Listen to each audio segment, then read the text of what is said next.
Qala musannifu rahimahullah ta'ala wa nafa'ana wa iyyakum bi ulumihi fi dharain amin. Berbuat taat dan ibadat yang zahir.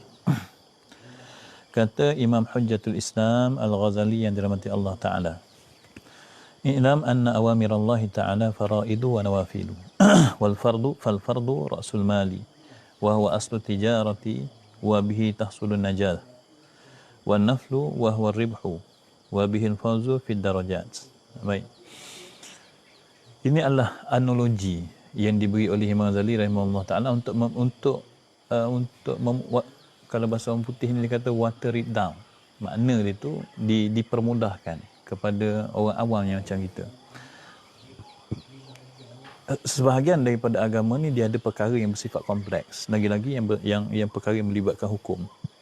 Nak mengeluarkan hukum wajib, nak mengeluarkan hukum sunat, nak mengeluarkan hukum makruh dan haram ni, dia satu proses yang sangat kompleks melalui berbagai fasa penelitian dan kajian yang diteliti oleh ulama-ulama usul fiqh.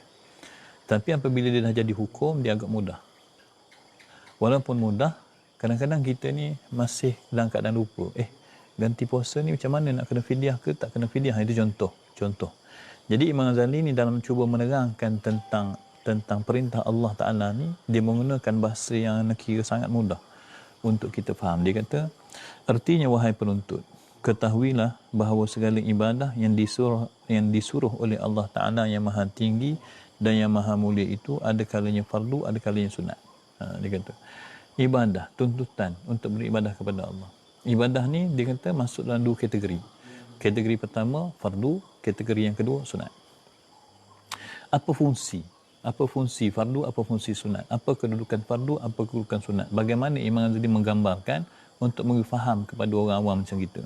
Dia kata, maka yang fardu itu kepala harta. Dibandingkan kalaulah benda tu duit. Kalaulah benda tu dianggap sebagai perniagaan, dia kata, maka yang fardu itu adalah kepala harta, iaitu modal perniagaan. Dengan dia asal perniagaan kita dan dengan dia kita dapat keselamatan. Kalaulah ibadah fardu ni nak diterjemahkan persamaannya pada sudut perniagaan, dia sebagai modal. Modal ni maksudnya, kalau kita tak ada, tak boleh berniaga. Kalau kita tak cukup, tak boleh berniaga. Kalau kita berniaga dalam keadaan kita tidak ada modal, maka gagal lingkup bisnes. Kalau kita berniaga dalam keadaan modal tak cukup, lingkup bisnes. Ini modal perniagaan. Sebab itulah ibadah-ibadah fardu adalah ibadah yang bukan bersifat nak buat ataupun tak nak buat. Tak apalah hari ni rajin semayang. Esok malah tak semayang. Hari ni nak puasa, esok tak puasa. Seolah-olah perkara itu boleh dipilih. Ibadah fardu tidak ada pilihan kecuali untuk melaksanakannya. Malas, wajib buat. Tak larat, wajib buat. Kalau macam semayang tu, ketika akal kita dah tak berfungsi, baru tak boleh buat, baru tak buat. Selagi mana akal kita masih berjalan, masih boleh berfikir, maka wajib menunaikan solat. Itu menunjukkan seolah-olah dia sebagai modal perniagaan. Dan analogi modal perniagaan ni adalah sangat tepat kerana manusia tak akan selamat tanpanya. Seperti kita ada soalan daripada sahabat hari semalam atau hari kemarin tentang mati pada hari Jumaat. Mati pada hari Jumaat ni salah satu fadilat, tetapi dia tidak termasuk dalam perkara modal. Kalau kita tidak ada modal, ibadah yang wajib tidak ada, maka semua perkara fadilat itu terbatal. Kalau tidak, tak adil. Kematian ni sesuatu yang telah ditentukan oleh Allah. Kalaulah mereka yang mati pada hari Jumaat tanpa pernah semayang sekalipun, kufur pada Allah lagi. Kalau selamat juga, artinya apa perlunya kita beribadah? Tak perlu ibadah, tunggu mati Jumaat, sampai Jumaat bunuh diri. Contohnya begitu. Jadi apabila Nabi itu mengatakan tentang sebahagian daripada kemuliaan, dia termasuk dalam perkara fadilat. Tetapi modal perniagaannya, ibadah yang fardu. Maka ibadah yang fardu adalah sifatnya seperti modal perniagaan. Dengan dia dapat keselamatan. Apabila seorang itu melaksanakan ibadah fardu, maka dia akan dapat keselamatan. Itu tentang ibadah fardu. Dan yang sunat itu ialah laba daripada perniagaan. Laba ni artinya untung lah. Untung daripada perniagaan.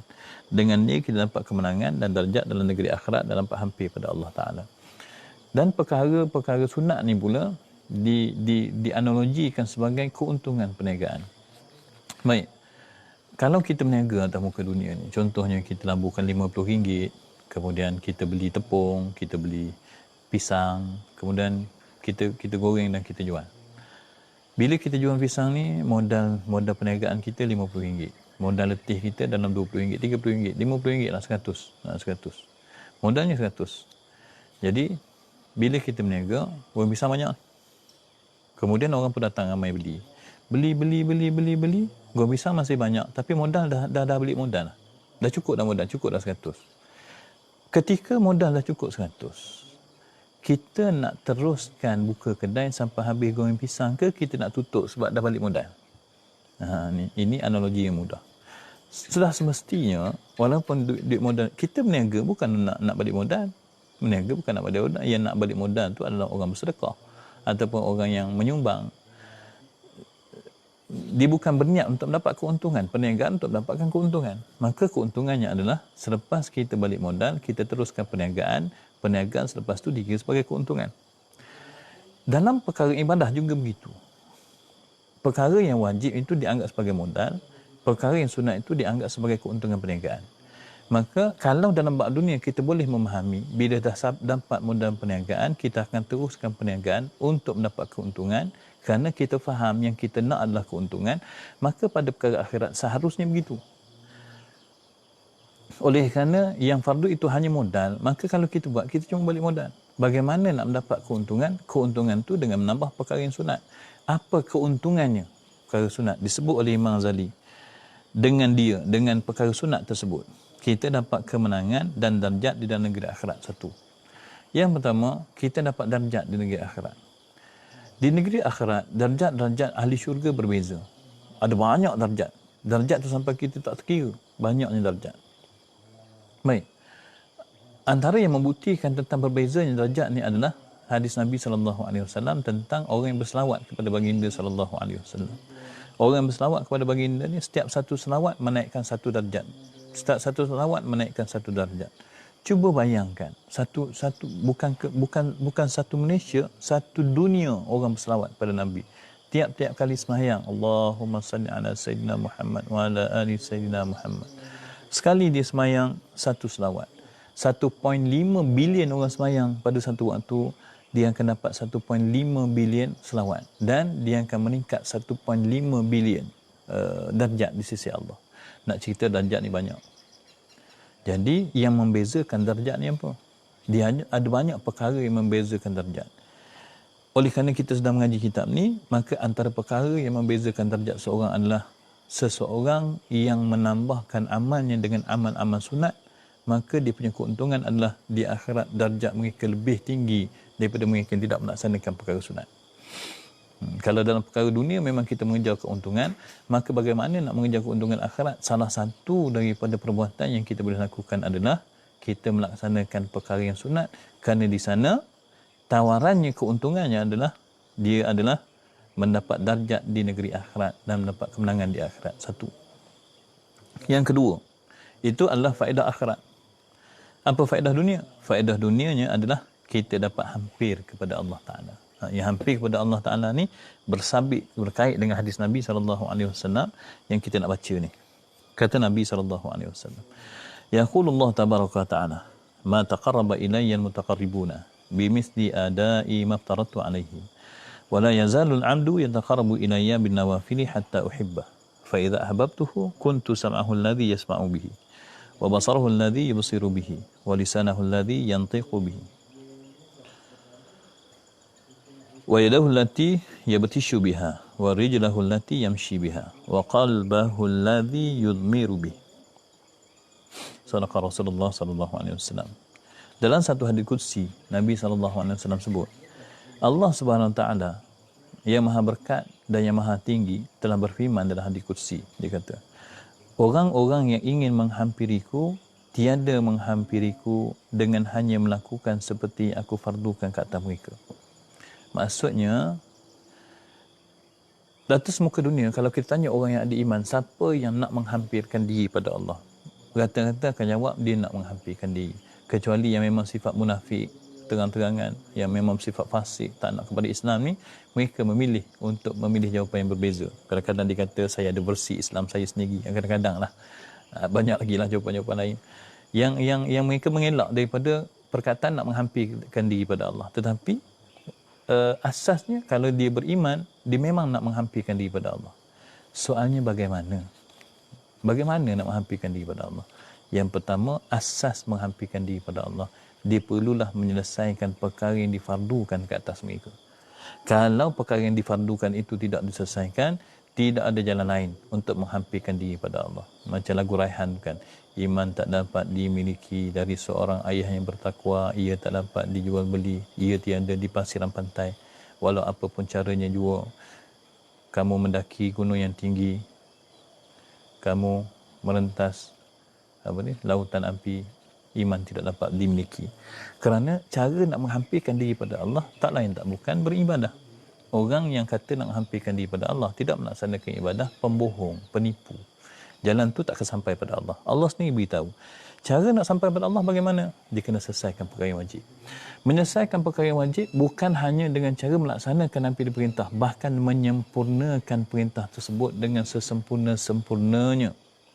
Melaksanakan dengan sehabis mampu. Contoh yang mudah, melaksanakan ambil air semayang sah, sapu je lah, sah.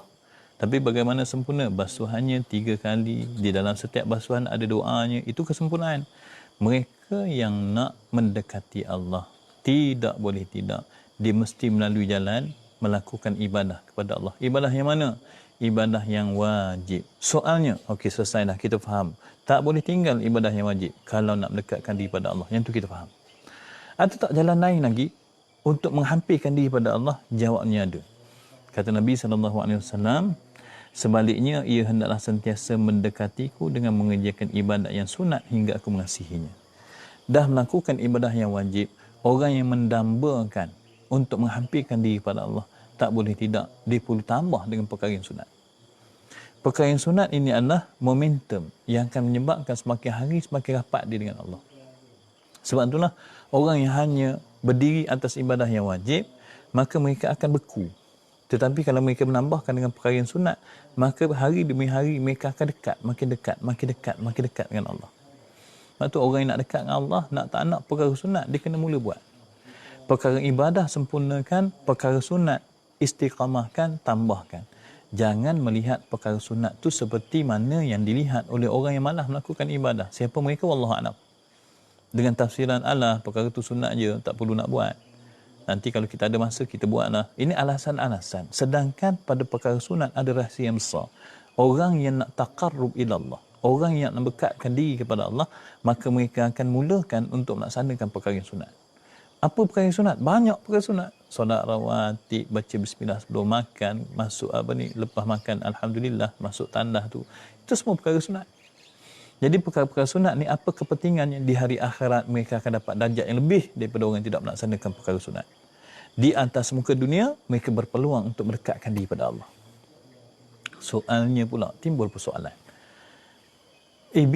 Sampai bila kita nak buat ni? Apa tanda kita dikasihi Allah? Sebab Allah Ta'ala beritahu di sinilah hadis qudsi, sebaliknya ia hendaklah sentiasa mendekatiku dengan mengerjakan ibadah yang sunat hingga aku mengasihinya. Sampai bila? Kadang-kadang kita buat solat, kadang-kadang kita baca Quran, kadang-kadang ada seorang muslimat. Ni cerita ni berlaku tahun 2011 ketika anak kuliah di satu masjid. Dia baru kematian suami.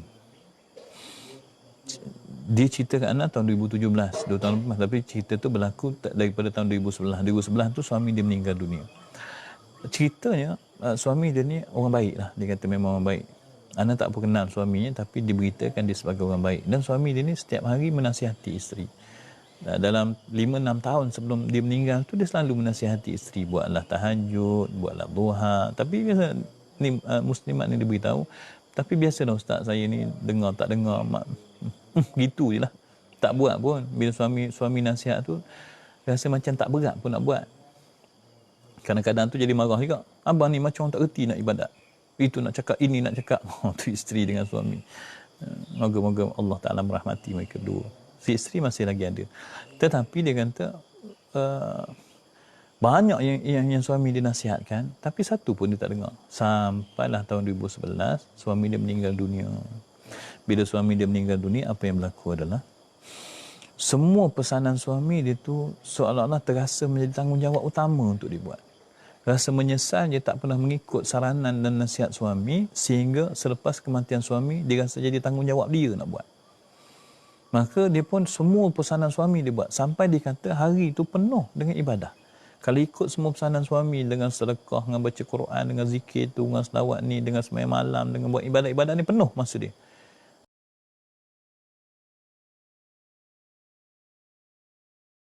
Jadi tapi macam jadi amanah suami dia, rasa tanggungjawab dia nak buat, maka dia buat. Bila dia buat, rasa seronok, sehari rasa seronok, 2 hari rasa seronok, rasa dekat dengan Allah begitu.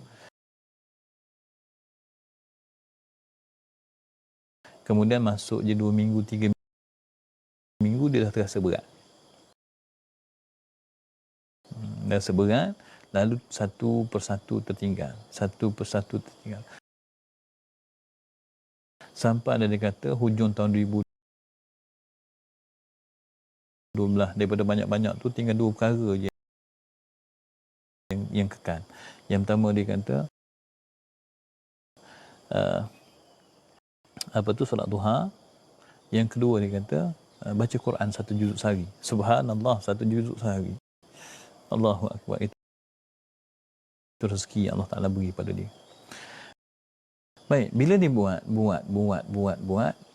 kekallah amalan tu sampai tahun 2017. Tu cerita 2017 tu, sampailah raya 2017. Dan sampailah puasa 2017. Sampai puasa. Apa puasa ke? Macam mana cerita dia? Sampai puasa sana. Bukan. Sampai lepas raya 2017.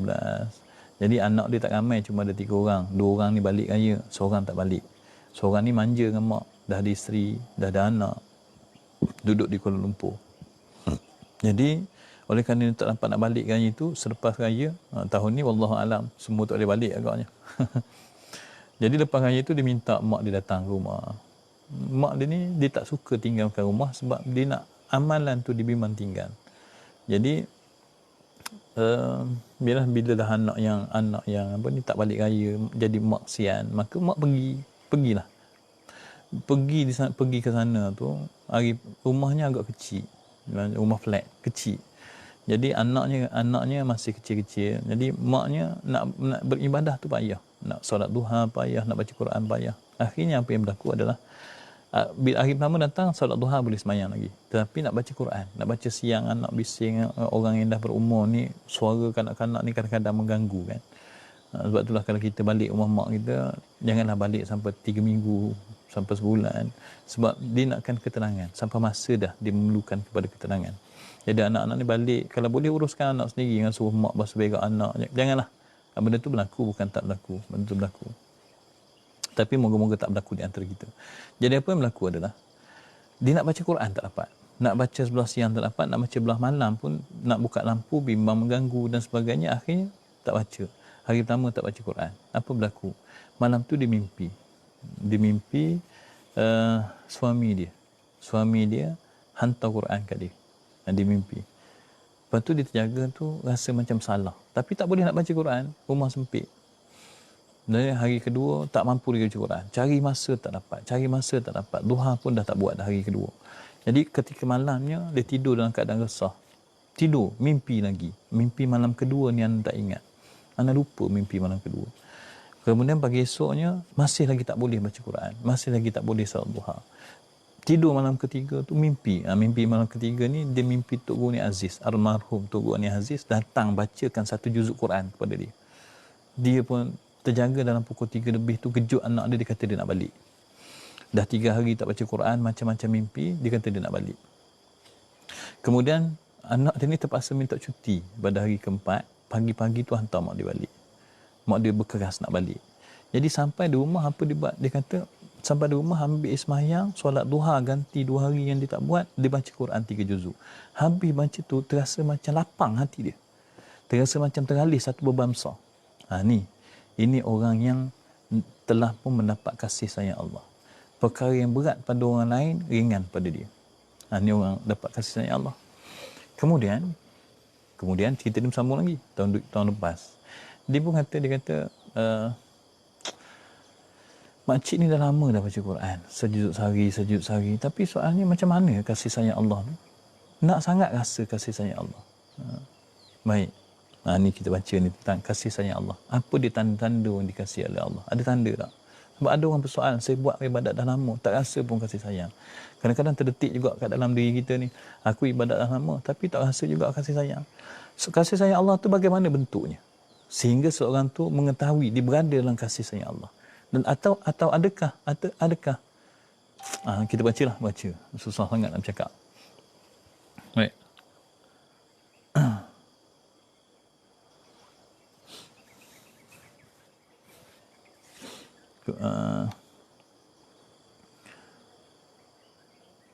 Sehingga aku mengasihinya.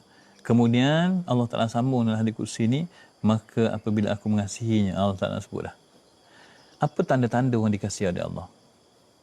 Nescaya akulah pendengarannya yang ia mendengar dengannya, akulah penglihatannya yang ia melihat dengannya, akulah lidahnya yang ia berkata-kata dengannya, akulah tangannya yang ia berpegang dengannya, akulah kaki yang ia berjalan dengannya, akulah hati yang bercita-cita dengannya. Apa maksud dia? Kata Allah Subhanahu Wa Taala dalam hadis kursi, apabila seorang tu dapat kasih sayang aku, maka ada tanda. Tanda dia adalah banyak ni, dia sebut tentang mata, sebut tentang telinga, sebut tentang mulut, sebut tentang tangan, sebut tentang kaki, sebut tentang hati. Maknanya tentang anggota lah. Baik. Kita ambil satu daripada 5, 6 perkara ni, kita ambil satu. Contoh dia kata, akulah penglihatannya yang ia melihat dengannya. Baik. Apa maksud akulah penglihatannya yang ia lihat dengannya? Maksudnya beginilah lebih kurang sahabat. Kita ni Allah Ta'ala beri mata. Allah Ta'ala beri mata ni yang pertama sebagai nikmat, yang kedua sebagai amanah. Manusia yang melupakan mata ni, maka mereka akan menganggap dia sekadar semata-mata nikmat. Sehingga dilupa bahawa ia juga adalah amanah. Amanah artinya ia akan ditanya di akhirat. Atas muka dunia tidak ada satu nikmat yang Allah Ta'ala beri yang sifatnya diberi begitu saja tanpa amanah. Tidak ada. Jadi kalau kita orang beriman, kita kena ingat pada setiap nikmat Allah ada amanah. Orang yang lupa ia adalah amanah, maka dia akan guna ikut cara dia. Sehingga dia menggunakannya dengan cara yang dilarang oleh Allah Ta'ala. Jadi bila mata ni nikmat, maka kita faham, kita boleh gunakan. Tetapi bila dia amanah, ada batasan dalam menggunakan mata. Apa batasannya? Tak boleh lihat perkara haram. Okey, kita faham. Contoh itu contoh yang mudah. Jadi bila tak boleh lihat perkara haram, artinya kita diarahkan oleh Allah untuk menggunakan mata, tetapi perlu menghalang mata daripada terlibat kepada perkara yang haram. Yang tu kita faham. Jadi apabila kita faham ianya adalah perkara yang perlu dilakukan, maka kita akan cegah diri kita daripada buat benda haram. Sebab itulah dalam hati kita sentiasa bagi orang beriman akan ada peperangan dalam hati dia. Kalau sahabat-sahabat perhatikan hati kita ni, sebahagian daripada hati ni mengajak kepada kebaikan, sebahagian lagi mengajak pada kejahatan. Dan perkara yang kita kata ni bukan sekadar simbolik, sebenarnya ia berlaku. Allah Ta'ala sebut fa'alhamaha fujuraha wa taqwaha qad aflaha man zakkaha wa qad khaba man dassaha. Ini menunjukkan memang dalam hati berlaku peperangan. Allah Ta'ala jadikan dalam hati itu satu perasaan fa'alhamaha fujuraha wa taqwaha. Nak buat jahat pun ada, nak buat baik pun ada. Sehingga perkara ni berlawan. Qad aflaha man zakkaha. Dan berjayalah orang yang mampu membersihkan hatinya. Dan celakalah bagi mereka yang mengotorkannya. Artinya ada satu tanggungjawab untuk kita ni, mesti ikut perintah Allah.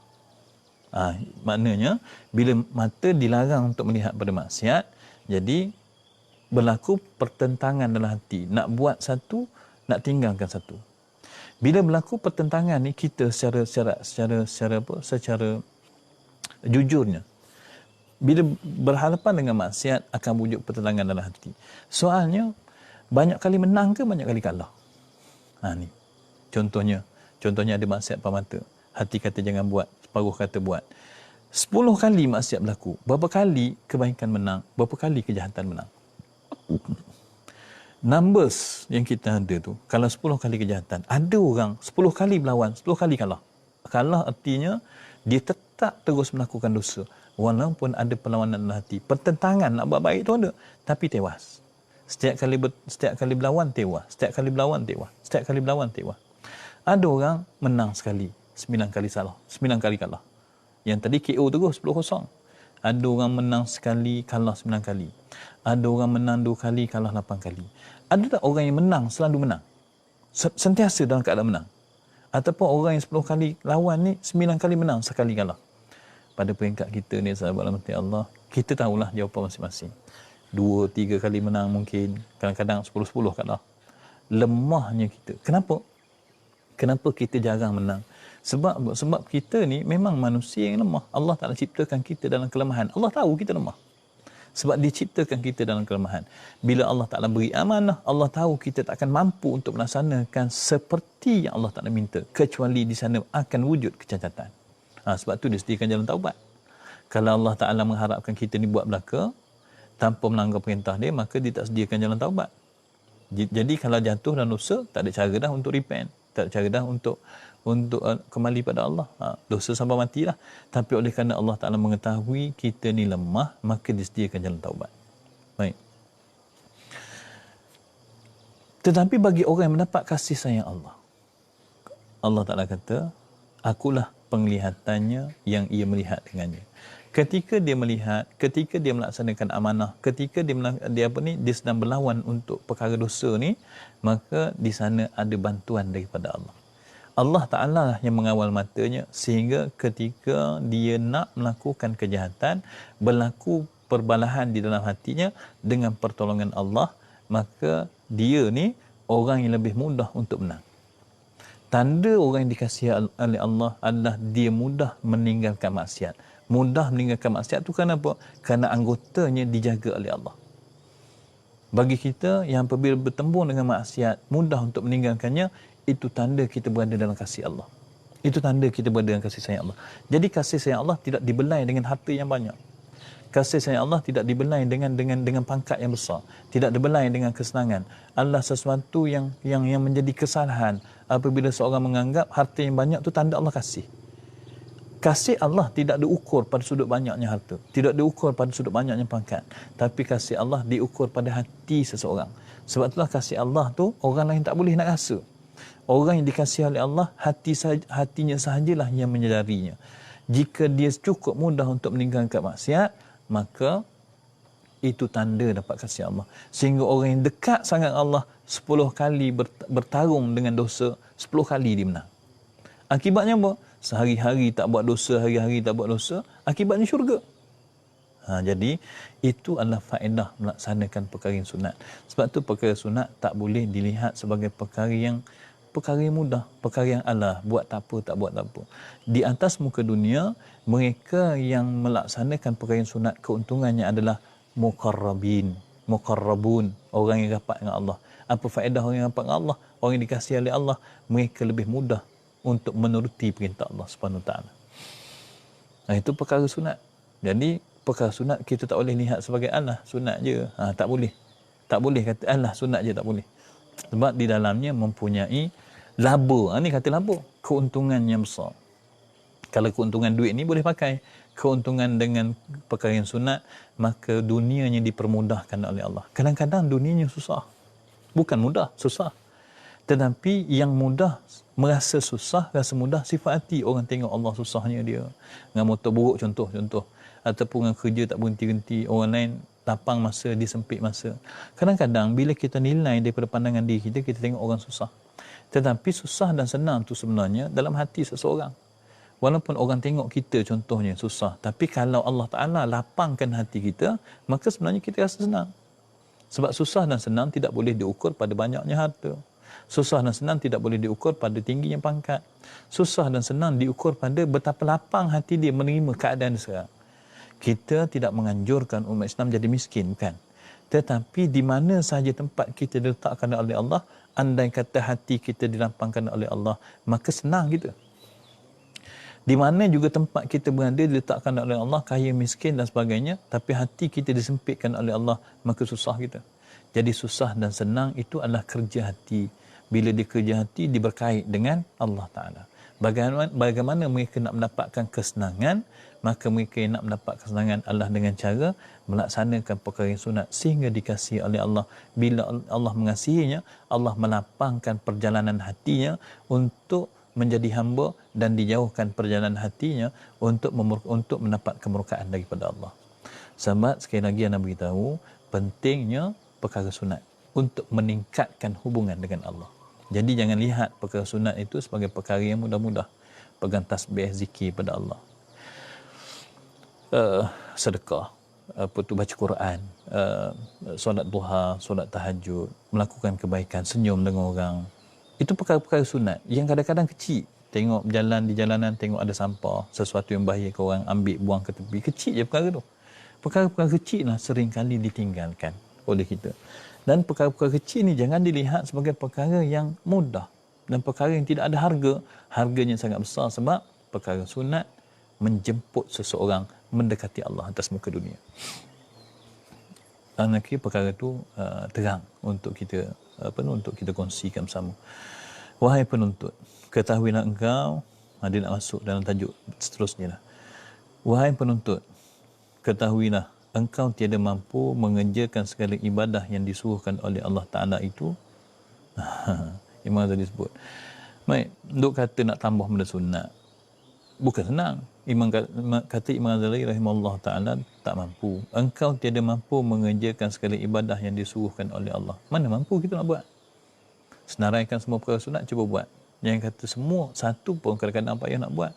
Solat duha 2 rakaat, bukan lama pun, 2-3 minit. Macam solat subuh je. Tapi mampu? Tak mampu. Kadang-kadang buat, kadang-kadang tak buat. Kerana apa? Kerana memang kita insan yang lemah. Kelemahan kita ni. Soalnya, apabila kita tak mampu nak buat, adakah kita akan berterusan tak mampu buat? Kecuali dia kata ada kaedah. Ini ulama yang sedang menyusun perjalanan tasawuf, perjalanan hati seseorang. Dia kata sebenarnya boleh buat. Jangan lah kata tak boleh buat, lepas tu kita tinggalkan. Boleh buat. Tapi ikutlah saranan ulama. Sebab tu hidup kena ikut saranan ulama. Hidup hanya ikut saranan ahli dunia, maka jadi dunia lah hidup kita. Ahli dunia bersepah sampah kat luar sana. Tapi ahli akhirat jarang. Kalau kita nak berubah untuk menjadi ahli akhirat, maka saranan ahli akhirat perlu dilihat berat dalam hidup kita. Apa dia kata? Kecuali dengan bersungguh-sungguh memeliharakan hatimu dan segala anggotamu pada setiap ketika dan setiap nafasmu pada pagi hingga petang. Dia kata, bagaimana cara untuk seseorang itu mampu untuk memenuhkan dirinya dengan ibadah, sebab perkara yang sunat itu banyak, supaya mudah dia nak mendekati Allah. Dia kata senang je. Jaga hati daripada pagi sampai petang, sampai malam, sampai tidur. Jaga perbuatan anggota daripada pagi sampai petang, sampai malam, sampai tidur. Jaga. Nampak macam senang. Nak jaga hati, jangan kata pagi sampai malam. Nak jaga untuk seminit pun payah. Buktinya, sahabat duduk. Cuba ingat Allah tanpa terlintas sesuatu yang lain dalam hati dalam tempoh seminit. Kata senang, duduk ingat Allah. Sampai 5 saat ingat Allah, dia masuk padang bola, dia masuk Tesco, ni pula masuk balik kampung, masuk nak buka apa. Ni diganggu. Jadi macam mana nak kekalkan hati kepada Allah sampai malam? Anggota ni pula. Kata Imam tadi, senang je jaga anggota daripada pagi sampai malam. Kalau mampu jaga anggota daripada pagi sampai malam, tim jaya lah tu. Nampak macam senang, tapi tengok payah pula. Macam tak boleh pula nak buat kaedah ni. Ada tak cara? Dia tambah lagi. Maka tiada mampu engkau melakukan perkara yang demikian itu, melainkan apabila engkau mengaturkan, iaitu menjadualkan semua bahagian waktumu itu dengan wirid-wirid dan ibadat daripada pagi sampai petang. Dia kata, kalau kamu nak jaga hati pagi sampai petang, nak jaga badan pagi sampai petang, anggota pagi sampai petang, nak tak nak kena buat jadual. Sebab tu jadual tu penting. Sebab rahmati Allah, cuba tengok kat dalam dunia ni, kat sekolah ada jadual, dekat office ada jadual, isteri kita kat rumah pun ada jadual. Bila kita duduk di rumah ni, baru kita tengok jadual dia. Pagi-pagi kena selesaikan kain. Kalau kain tak selesai waktu pagi, waktu tengah hari tak sempat dah, sebab dah ada jadual. Ini kan waktu ni kena masak, waktu ni kena ambil masa untuk berehat. Lepas tu kan anak pula menangis, yang tu begitu begini. Mesti ada jadual. Kalau tidak ada jadual, apa berlaku? Maka kehidupan tidak terurus. Kalau sekolah tidak ada jadual, apa berlaku? Sekolah tidak ada jadual. Okey, hari ni kita bahasa Melayu, bahasa Inggeris, matematik, sejarah, popek ada 7 mata pelajaran. Tapi ikut cikgu lah. Nak murid ikut lah. Nak masuk. Tapi janji selesai. Selesai ke tak selesai? Memang tak selesai. Kenapa? Jadual tu mengurus. Apabila tidak ada jadual, maka tidak terurus. Sekolah tidak terurus. Rumah tidak terurus. Kerja tidak terurus. Dia ada prioriti. Bila masuk jadual, dia ada prioriti. Apabila akhirat kita tidak ada jadual, maka urusan akhirat kita tidak akan terurus. Maksud tidak terurus adalah kadang-kadang buat, kadang-kadang tak buat. Sebab tu kata Imam Ghazali, kalau kamu betul-betul nak kepada akhirat, kamu kena bermula dengan jadual hidup. Jadual hidup tu untuk perkara akhirat. Untuk perkara dunia memang dah ada jadual, tapi untuk perkara akhirat kena ada jadual. Daripada pagi sampai ke malam, apa nak buat pada sudut ibadah? Nak baca apa? Nak zikir apa? Tu jadual. Jadual itulah yang mendisplaykan seorang. Tanpa jadual, dunia akan rosak. Tanpa jadual, akhirat akan rosak. Ramai manusia memahami bahawasanya dunia memerlukan kepada jadual dan mereka mencipta jadual kehidupan. Bahkan untuk plot-plot kehidupan pun dia cipta. Dia nak senang umur 40, jadi umur 20 kena buat begini, umur 30 kena buat begini, sampai umur 40 capai.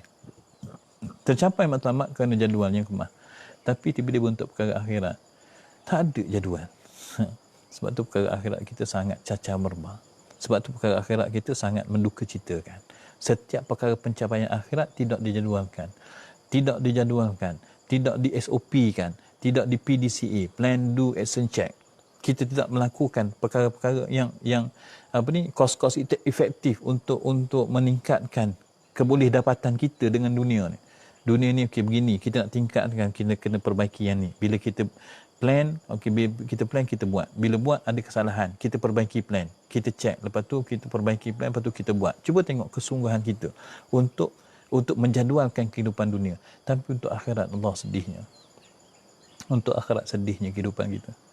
Nak jadualkan kehidupan kita, subuh pun banyak kali cicir. Yang kita tak sempat sangat ni, apa yang sibuknya?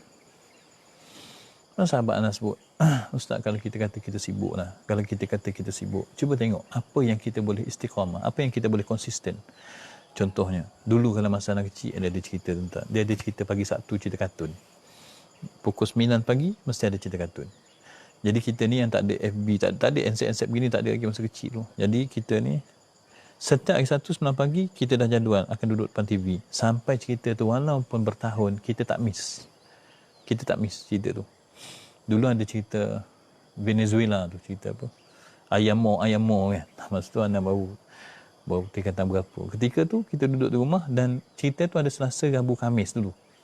Jadi kita ni tak pernah tinggal ni. Petang Selasa, petang Rabu, petang Khamis kita akan tengok. Artinya sesibuk mana pun kita, kalaulah kita minat dan kalau kita nak, kita sebenarnya boleh peruntukkan masa. Sesibuknya mana seseorang, orang nak jaga kesihatan, dia ada waktu nak jogging. Sesibuk mana yang seorang dia ada hobi mancing, dia sempat nak pergi mancing. Tiba-tiba alasannya tak sempat nak ibadah, tak sempat untuk ilmu. Soalnya kenapa? Adakah kerana dia betul-betul tak ada masa? Tidak. Dia tidak meluangkan masa. Kenapa untuk hobi dia sempat? Kenapa untuk perkara dunia yang lain dia sempat? Tiba-tiba untuk baca Quran tak sempat. Bukan tak ada masa, dia tidak memperuntukkan masa. Tetapi apabila perkara akhirat mula dijadual, maka dia mampu memperuntukkan masa. Sebab tu kata Imam Ghazali, kamu nak jaga badan daripada pagi sampai petang. Kamu nak jaga hati daripada pagi sampai petang. Kamu tak akan mampu buat. Tetapi kalau nak buat, kamu kena mulakan dengan jadual. Jadual itulah yang menyusun. Dunia ni bila kita buat jadual, kita akan mencapai apa yang kita nak. Apa yang kita dapat? Kita dapatlah duit, kita dapatlah pangkat, kita dapatlah apa yang kita nak berupa perkara dunia. Tetapi berapa banyak faedah daripada perkara tersebut? Tak banyak faedah. Berbanding dengan perkara akhirat. Dunia ni sedap, sahabat, memang sedap. Tapi nak banding dengan sedap akhirat, tidak ada bandingan. Dunia ni penting. Penting? Siapa kata dunia tak penting? Penting dunia ni. Orang kafir pun menganggap dunia penting, orang Islam pun menganggap dunia penting. Tetapi, orang kafir melihat dunia penting kerana dia tidak ada bandingan. Kita menganggap dunia itu penting. Tapi apabila dibandingkan dengan akhirat, oleh kerana akhirat jauh lebih penting, maka kepentingan dunia yang kita kata penting. Orang beriman kata dunia penting. Memang penting. Tetapi akhirat juga penting. Dan apabila kepentingan dunia dan akhirat tu dibandingkan, oleh kerana kepentingan akhirat tu sangat penting, maka perkara dunia ni dah jadi tidak ada kepentingan dah. Dunia penting, akhirat jauh lebih penting. Bila akhirat jauh lebih penting, maka keutamaan kita dalam melaksanakan jadual, dalam menyusun jadual adalah perkara yang aulawiyat, perkara yang lebih utama. Jadi dalam jadual akhirat, maka di sana kepentingannya. Sebab apa? Sebab nikmat akhirat jauh mengatasi nikmat dunia. Pada setiap waktu kamu hendaklah ingatkan sekali ibadah yang disuruh oleh Allah Ta'ala lalu engkau mengerjakannya. Dan pada setiap waktu kita kena ada jadual untuk mengingati Allah. Letak jadual tu, tulis pukul 1 sampai pukul 2 apa nak buat, zikir apa nak baca. Pukul 2 sampai pukul 3 zikir apa nak baca. Pukul 3 sampai pukul 4 zikir apa nak baca. Yang ni ketika ni nak solat duha, ketika ni nak solat tahajud, ketika ni nak baca Quran. Bila kita ada jadual tu, insya-Allah dipermudahkan. Dan bila kita ada jadual dunia ni, ada orang pantau. Tapi jadual akhirat ni masalah tak ada orang pantau. Disiplin diperlukan. Sebab tu orang Islam, salah satu dia bersifat mereka adalah disiplin. Kalau tidak ada disiplin dengan perkara akhirat, gagal. Kalau kita memandang mudah, maka perkara itu tak akan dicapai. Sebab akhirat memang mahal harganya. Harga akhirat bukan mudah, harga akhirat bukan murah. Jadual perlu, cek jadual perlu, pantau jadual perlu. Siapa nak buat? Kita sendirilah buat. Tidak ada orang yang nak menyibuk tentang akhirat kita. Kalau kita tak pergi kerja, bos tanya, kenapa tak pergi kerja? Nak kena buang kerja ke? Tapi untuk perkara akhirat, kalau kita tak buat, siapa nak tanya? Jadi, pemantau kepada kerja akhirat kita adalah kita. Sebab tu penting kena ada guru. Maka guru kita boleh bantu pantau. Sebab tu penting kena ada sahabat. Maka sahabat kita bantu pantau. Jadi kita buat, ada pantauan daripada guru, ada pantauan daripada sahabat, ada kekuatan daripada diri kita, maka insya-Allah jadual tu boleh dilaksanakan. Walaupun mula-mula bertatih, maka insya-Allah nama kelamaan dia akan jadi biasa. Seterusnya, apabila engkau bangun daripada tidur, bila sebut jadual, dia pun start dengan jadual dia. Imam Ghazali susun satu jadual. InsyaAllah untuk beberapa tempoh ni, beberapa hari mungkin, kita akan baca tentang jadual. Jadi sebut jadual bangun tidur sampai jadual tidur semula. Cadangan dia kepada orang beriman. Cuma, cadangan Imam Ghazali ni, dalam tempoh kehidupan zaman dia. Zaman dia sesuai dengan cadangan ni. Jadi, bila kita baca tentang jadual yang disusun oleh Imam Ghazali, tidaklah wajib kita mengikut keseluruhannya. Tetapi, perbaikilah dan sesuaikanlah dengan kehidupan kita. Jangan sampai akhirat kita tak berjadual. Tapi kita baca bagaimana cara Imam Ghazali susun kehidupan dia. Cuba tengok. Apabila engkau bangun daripada tidur, start daripada bangun tidur jadualnya. Maka engkau hendaklah bangun sebelum terbit fajar, dan perkara pertama yang berlaku dalam hati dan lidahmu ialah zikrullah. Dia kata, jadual kita yang pertama bangun tidur. Bila nak bangun tidur? Sebelum terbit fajar. Artinya sebelum subuh. Jangan bangun lepas subuh. Kalau dah lepas subuh tu tak bangun lagi, maka jangan bangun terus. Tak ada. Bukan jangan bangun terus. Tapi latih diri untuk bangun sebelum subuh. Bukan mudah untuk perkara akhirat nak latih diri bangun sebelum subuh. Cuba tengok untuk perkara dunia. Jadual kerja kita masuk pukul 5 pagi. Mampu tak pergi? Mampu. Macam bagaimana boleh jadi mampu? Kita punya kesungguhan. Kita punya kehendak. Perkara akhirat, nak bangun sebelum subuh, Allah payahnya. Akhirat kita ni, sahabat mati, lemah sangat. Dalam keadaan lemahnya, kita perasan nak masuk syurga ni. Pada badanlah kita ni, pada badanlah perasannya, mulalah untuk beramal. Baik. Yang pertama, bangun sebelum subuh. Kemudian, bila bangun sebelum subuh tu, lepas bangun je apa nak buat? Dan perkara pertama yang berlaku dalam hati dan lidahmu adalah zikrullah. Buka mata, dalam hati yang pertama terlintas Allah. Pada mulut yang pertama terlintas adalah nama Allah. Yang tu doa bangun tidur tu. Macam mana doa bangun tidur? Alhamdulillahillazi ahyana ba'da amatana wa ilaihin nusyur. Baik. Itu doa yang kita. Tapi doa Imam Ghazali panjang. Kita baca doa dia. Alhamdulillahillazi ahyana, bismillahirrahmanirrahim. Alhamdulillahillazi ahyana ba'da ma amatana wa ilaihin nusyur. Itu doa yang kita baca. Dia ada sambung lagi. Asbahna wa asbahal mulku lillahi wal azamatu was sultanu lillah. والعزة والقدرة لله رب العالمين أصبحنا على فطرة الإسلام وعلى كلمة الإخلاص وعلى دين نبينا محمد صلى الله عليه وسلم وعلى ملة أبينا إبراهيم حنيفا مسلما وما كان من المشركين اللهم إنا نسألك أن تبعثنا في هذا اليوم إلى كل خير وأعوذ بك أن أجترح فيه سوءا أو أجره إلى مسلمين Allahumma bika asbahna wa bika amsayna wa bika nahya wa bika namutu wa ilaika nusyur. Nas'aluka khara hadzal yawm wa khara ma fihi wa na'udzu bika min syarri hadzal yawm wa syarri ma fihi. Baik. Itu doa Imam Ghazali, memang doanya panjang-panjang. Kalau kita nak bacakan doa ni tak ada masalah. Sebab lepas bangun tidur, ambil doa ni, tampal dekat sebelah dinding tempat kita tidur, bangun tidur baca doa ni. Cuma nak beritahu, bukan senang. Buka mata, ingat Allah dulu, bukan senang. Buka mata, sebut Allah dulu, bukan senang. Dia berkait dengan nak tidur. Masa nak tidur malam tadi, itu dia ada kaitan. Dan nak tidur malam ni, kita akan baca ujung sekali nanti. Sebab jadual ni bermula daripada bangun tidur sampai tidur semula nanti. Kita tengok bagaimana Imam Ghazali menyusun kehidupan dia. Cadangan dia sebagai jadual kepada diri kita. Jadi sahabat rahmati Allah Subhanahu Wa Taala, itu jadualnya. Itu permulaan jadual, dan selepas ni kita akan baca jadual je. Jadual je kita baca ni. Maksud daripada doa, sahabat-sahabat boleh baca. Apa kesannya? Kalau sahabat tengok motivator, ahli motivasi, dia sentiasa akan mengaitkan tentang perbuatan pada sebelah pagi memberi kesan pada seluruh kehidupan. Contohnya senyum pada waktu pagi.